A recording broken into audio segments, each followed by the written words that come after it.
In this video, I'm gonna challenge myself to go from 0 to 100,000 subscribers in just 90 days. No shortcuts, no magic tricks, only 3-step strategy that I'll follow for next 90 days.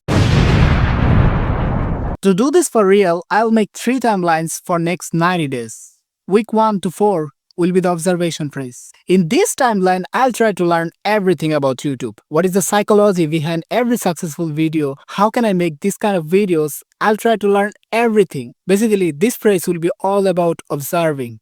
Week 5 to 8 will be the show-off phase. In this timeline, I'll speed up and upload 2x than the previous one. I'll not gonna adjust my videos, I'll just upload cause this phase will be all about showing up.